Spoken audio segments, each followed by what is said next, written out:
the due diligence process is so key in whatever community you buy, right? But just make sure that you take your time knowing what exactly you want to do there before you actually put a shovel in the ground. People love their dogs and love their pets, and you want to kind of control where it's going to be.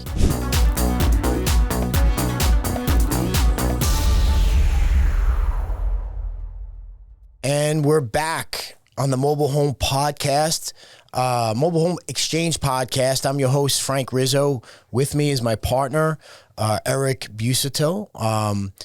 We are very, very excited to be here this morning.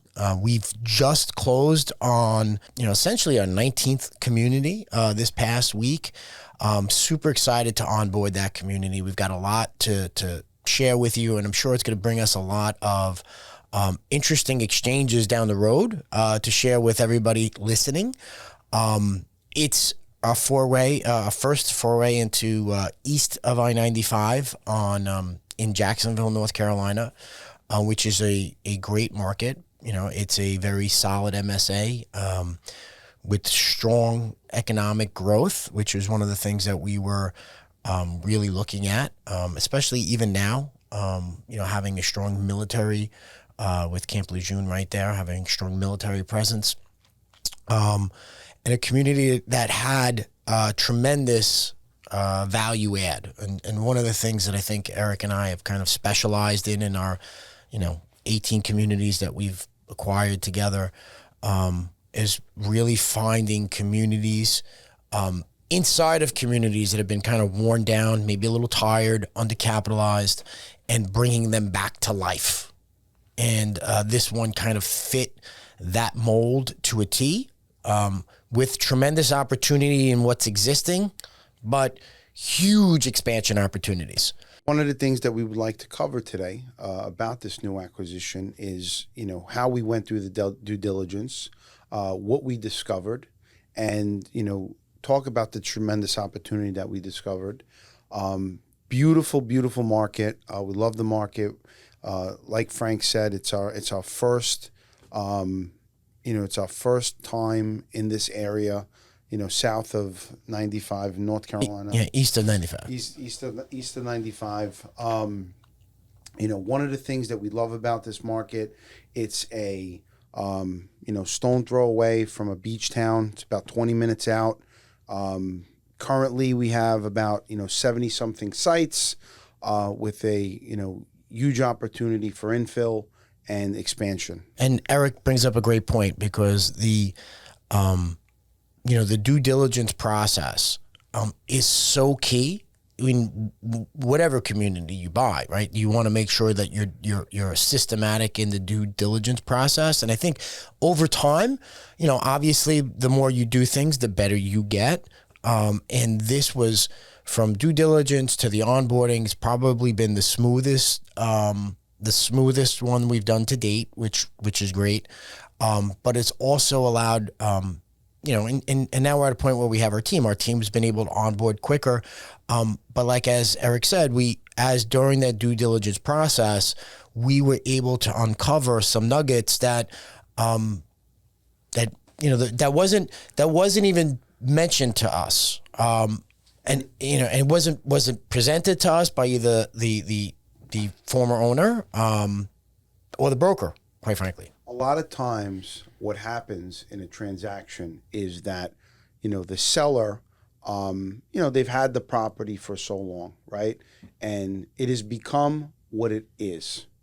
And, when they go to sell that property, things may have changed, or they do not realize what can be done there because they've already gotten to a point where they're comfortable, and it kind of, again, just becomes what it is, yeah. Right? And one thing that, we do, and in this property in particular, we gave ourselves enough time to really dig into the community, speak to the building department, speak to the health department, and remember on, as many properties as somebody may be involved with, every county, every city is going to have their own things going on.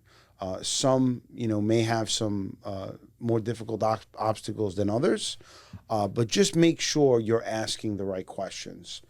What are the sizes of the homes that can go into a community? Are there any setbacks, right? Meaning, you may have a property that is, 50 years old where, the home sizes in this community that are there now may not be the allowable home sizes in the community today, right? So something may have changed, and you may be grandfathered in, for the homes that are already existing. But you won't be able to bring in new homes at that same size. And sometimes these communities were built, this community in particular was built back in the early 70s.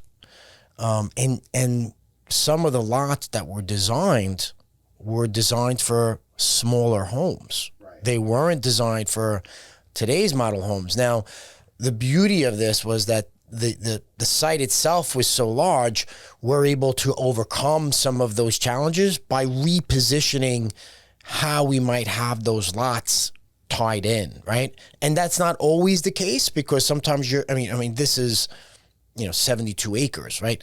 You're not always going to acquire a community on 72 acres.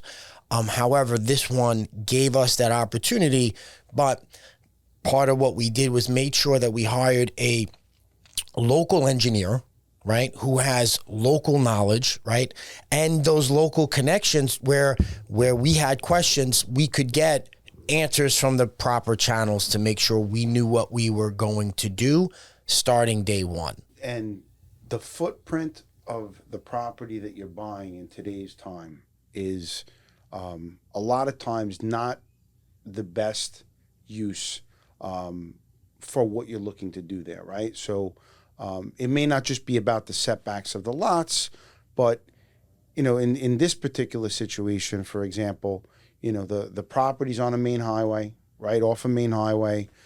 They have the front area of the park set up for RVs, right? And, believe it or not, there's not a lot of communities or towns that allow RVs and homes. This particular property, because it's grandfathered in, you can do RVs and homes there. We're not, we don't typically buy RV parks, but when we find a community that has RVs and mobile homes, we look to take that on.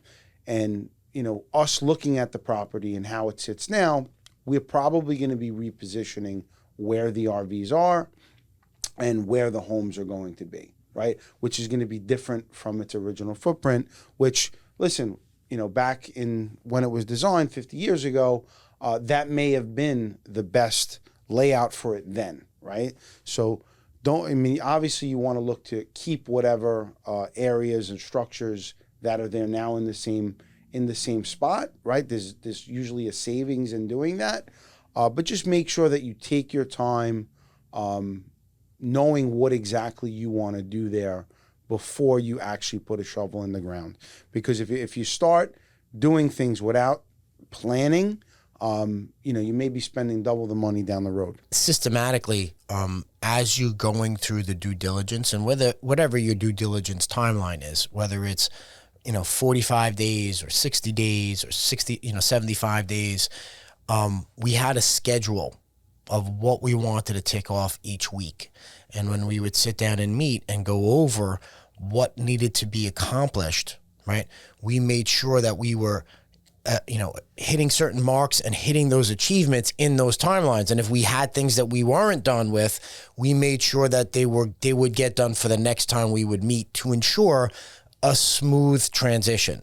So for the resident, right, because the most important thing is, at some point your residents are going to know, hey, there's going to be new ownership. A lot of times they won't know till it gets closer to the end, and you don't want to have any confusion. So day one came, everybody knew that there was new management in town. Everybody knew who, before the closing, they knew who they should call, right, to get their resident account set up, to be able to pay online, right? And here's the new community rules that we need people to abide in. So that transition was a smoother transition than ever, right? So, and then at that point, when day one comes, for the resident, the end use is the same. They know some improvements are coming, right? And some changes are underway, but now they can continue to go on and kind of eliminates a lot of that, those questions that might occur afterwards while you're trying to do some of that work. And Frank, that's a great point. Not only do we schedule out and meet regularly to look at the property during due diligence, but we also schedule out what we're going to be doing on the transition, not just the exact transition of us taking the community over, but for the first 6 months to a year, right? Not only are you doing upgrades to the property, but remember, you are impacting the existing tenant base there and what they've been used to and been accustomed to living conditions, whatever they may be, for the prior years, right? So we typically go in there, and the first thing we always do is we get involved with tree work, grounds work. There's always trees and grounds that haven't been maintained, right? So that's typically what we're doing in the beginning, and as we get to know the current tenants, they basically get used to what we're doing, and they buy in basically. Correct. And while we were there during the, we always like to be down for the closings and the transitions. This way, if there's any questions, residents know who they could speak with, so they could see a visible change. But then going out there and meeting with those contractors and making sure you're getting 2 or 3 bids for certain works. We try to see who's been doing the work there before, right? And if they're worthwhile keeping on board. If not, seeing if we could find some other vendors that might be able to fit. And, this way we can, comparatively price shop, make sure that we're getting the best possible deal and getting, really some ideas based off of what we want to do and how to best execute it. So that's been part of the process as well. Prior to closing, obviously identifying the people that we want to potentially work with to make sure that we're getting in multiple bids for the same work, which was also part of the due diligence process. And overall, I think we're just super excited. I think this probably has the potential of being a where we originally looked at it, just based off of what was described to us. And like Eric mentioned before, sometimes people are there, they don't see the forest through the trees, right? So they were looking at it, and here's 86 lots, you got 34 RVs. This is what we're going to, this is how they're pricing. They're seeing what it is. They don't see what it can be. And they didn't look to see what it could be. We acquired for what it was, right? Without paying a premium for what it can be. And we know, ideally what it can be. And that's where this turns out from being something very good to being something that, potentially could be great. And obviously we have to put in the work, the same way you'd have to put in the work, but that was all found out through our discovery process, through seeing that, hey, we have this site, the zoning is right for the manufactured housing, we have all this additional land. Why isn't it being utilized? What would we have to do to activate it? Would the county want it? Would the city want it? Who would we need to, and having gone through that process and getting some clarity, I think that puts us in a position to go forward with confidence in executing this plan. Frank, other than and I wasn't there on this closing, this was the first property, I think, out of all the properties we purchased that I actually wasn't able to be on the ground. So there's some stuff that, Frank seen that I wasn't there for. What is the next step, Frank, that we're going to take after the initial, cleanup of the grounds and the tree work? What is the first step? So after it's clearing up a lot of the tree line, right, and debris, there's probably a number of homes we have to eliminate. Something else that you got to look at, Eric, if you're repositioning some of those lots, they have some pads that were established for smaller homes, right? And they might be cracked, and trying to work around that pad or try to fit a home on the pad that might not work, that as soon as you put some of that equipment on, it's going to crack anyway. it's better it's going to cost you a little bit more on the front end, and but it's going to save you a lot of time, energy, effort, and headache. So we're going to eliminate all those pads as well.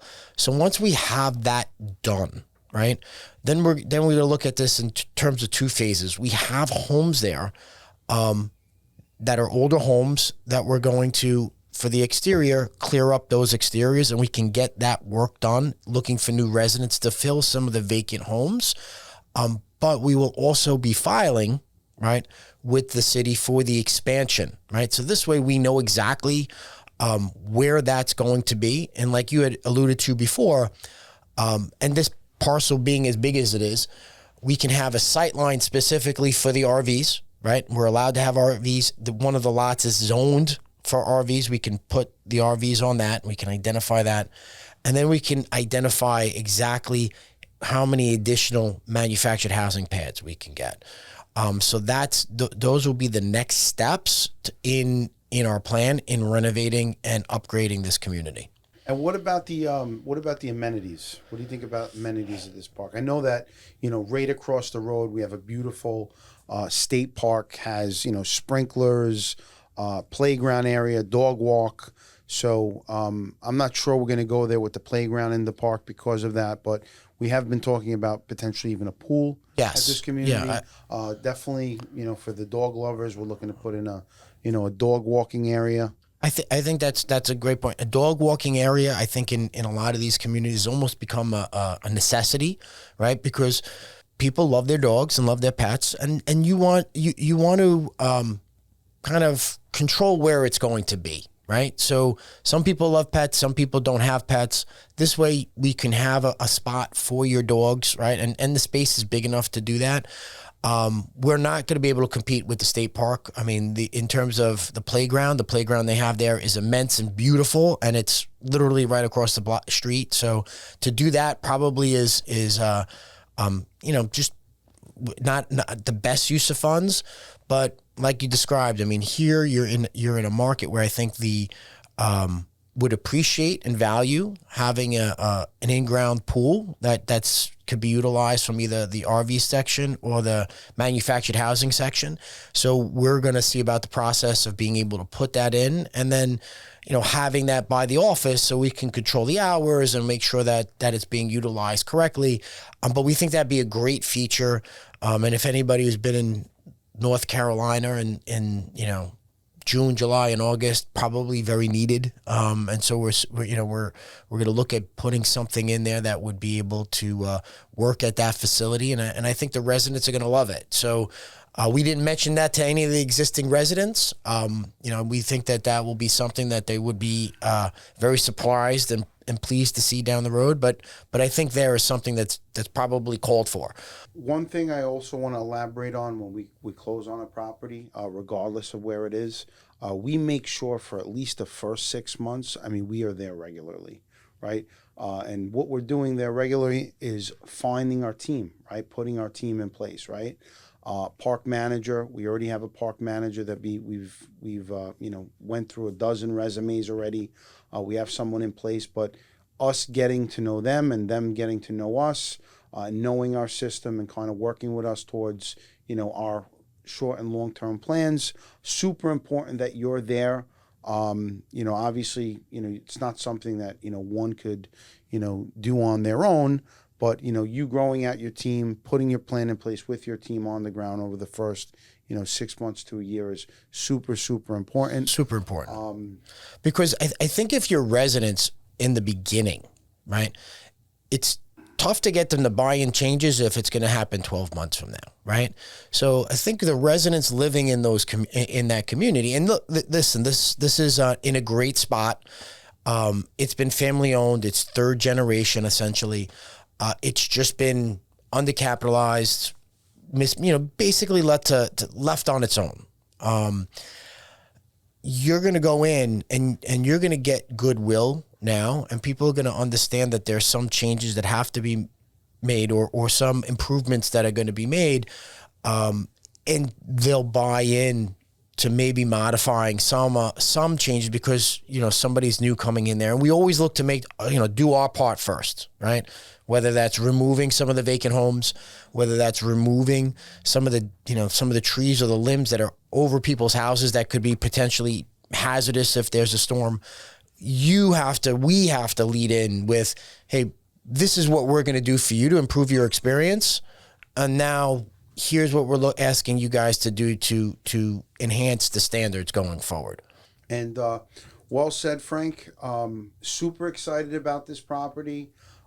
We will keep you informed about the progress of this property, possibly get you some pictures to look at now and before and after. Want to thank everyone for tuning in. Possibly pictures. Well, we'll get some possible pictures on there. Thank everybody for tuning in. If anyone has any questions, be sure to reach out to us on the MHP Exchange. Thank you, Frank. Frank, have a great day. Hey, thank you, Eric. Thank you. And click the link if you guys have any questions. Look forward to hearing from you next time.